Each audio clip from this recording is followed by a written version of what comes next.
കണ്ണൂരിൽ അടവ് നയം ഇറക്കാനിറങ്ങിയ പിണറായി വിജയന്റെ അടിവേരിളക്കിയ കേരള ഗവർണർ ആരിഫ് മുഹമ്മദ് ഖാനെയാണ് കഴിഞ്ഞ ദിവസം കോഴിക്കോട് കേരളം കണ്ടത്.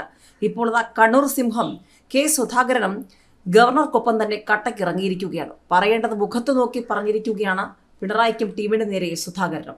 സംഘപരിവാർ അനുകൂലികളും ജനാധിപത്യത്തിന്റെ ഭാഗമാണ്, കൊള്ളാവുന്നവരുണ്ടെങ്കിൽ എടുക്കണമെന്ന് ഗവർണറെ അനുകൂലിച്ച് സുധാകരൻ വന്നതോടെ വലതുപക്ഷ രാഷ്ട്രീയ ശക്തികൾ ഒന്നിച്ച് ഇടതുപക്ഷത്തിനെതിരെ പടപ്പുറപ്പാട് തുടങ്ങിയിരിക്കുകയാണോ എന്ന് സംശയിക്കേണ്ടി വരും. സർവകലാശാല സെനറ്റ് നിയമനത്തിൽ ഗവർണർ ആരിഫ് മുഹമ്മദ് ഖാനെ അനുകൂലിച്ച പ്രസ്താവനയുമായി KPCC പ്രസിഡന്റ് കെ സുധാകരൻ യോഗ്യതയുള്ള സംഘപരിവാർ അനുകൂലികളെ സെനറ്റിൽ നാമനിർദ്ദേശം ചെയ്യുന്നതിനെ എതിർക്കുന്നില്ല. സംഘപരിവാർ അനുകൂലികളും ജനാധിപത്യത്തിന്റെ ഭാഗമാണെന്ന് സുധാകരൻ പറഞ്ഞു.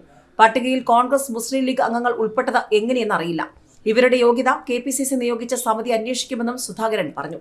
സംഘപരിവാറിന്റെ ആളുകളെ മാത്രം വെച്ച് പോകുന്നുവെങ്കിൽ നിങ്ങൾക്ക് വിമർശിക്കാം.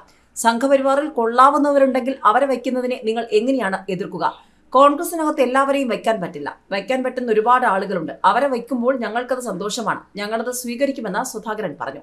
ഞങ്ങളത് രാഷ്ട്രീയം തിരിച്ചു കാണിക്കാൻ ആഗ്രഹിക്കുന്നില്ല. ഈ വന്നിരിക്കുന്നവർ ആ പോസ്റ്റിൽ ഇരിക്കാൻ യോഗ്യരാണോ എന്നതാണ് ഞങ്ങൾ പരിശോധിക്കുന്നത്. അത് യോഗ്യരല്ലെന്ന് തോന്നിയാൽ ഞങ്ങൾ അതിനെതിരെ ശബ്ദിക്കുമെന്ന് KPCC പ്രസിഡന്റ് കൂട്ടിച്ചേർത്തതോടെ CPM-ന് മറ്റു ചില ചോദ്യങ്ങൾ കൂടി വരും ദിവസങ്ങളിൽ ഉയർന്നു വരുമെന്ന് വ്യക്തം.